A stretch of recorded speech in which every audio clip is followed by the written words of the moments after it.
ចាសូមជម្រាបសួរបងប្អូនថ្ងៃនេះអ្នកខ្ញុំសូមមកបង្ហាញអំពីរបៀបធ្វើប្រហិតត្រីស្លាតយើងឲ្យមានរសជាតិឆ្ងាញ់ណាបងប្អូន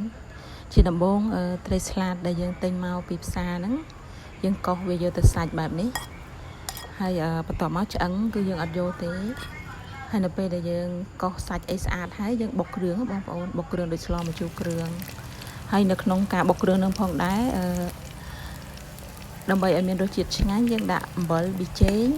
ហើយស្ករយើងអាចដាក់បានទេបងប្អូននៅពេលដែលដាក់ធ្វើឲ្យប្រហិតយើងឆាប់ខ្លោចទេប៉ុន្តែយើងអាចលួចថែមផ្លែចេកទុំបងប្អូននៅពេលដែលយើងដាក់ចេកទុំធ្វើឲ្យប្រហិតយើងមានរសជាតិផ្អែមឡែមតិច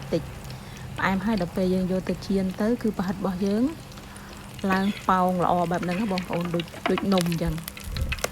ហើយវាធ្វើឲ្យប្រហិតយើងពណ៌ស្រស់ស្អាតប៉ុន្តែវាអត់ខ្លោចទេពាក់ព័ន្ធនឹងចេកហ្នឹងយើងកុំប្រើច្រើនពេកបងប្អូនបើចេកទុំខ្លាំងយើងដាក់ត្រឹមតែកន្លះផ្លែបានហើយកុំឲ្យដាក់ដល់1ផ្លែបងប្អូន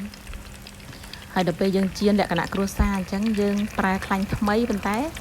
យើងមិនបាច់ដាក់ខ្លាញ់ច្រើនក៏បានដែរខ្លាញ់យើងដាក់ល្មមតិចមកបាតផ្ទះប៉ុណ្ណឹងបានហើយដើម្បីកុំឲ្យចុះខ្លាញ់ណាហើយប្រហិតរបស់យើងឆ្អិនហើយបងប្អូនដល់ពេលដែលយើងចៀនយើងដាក់ស្លឹកតើយអញ្ចឹង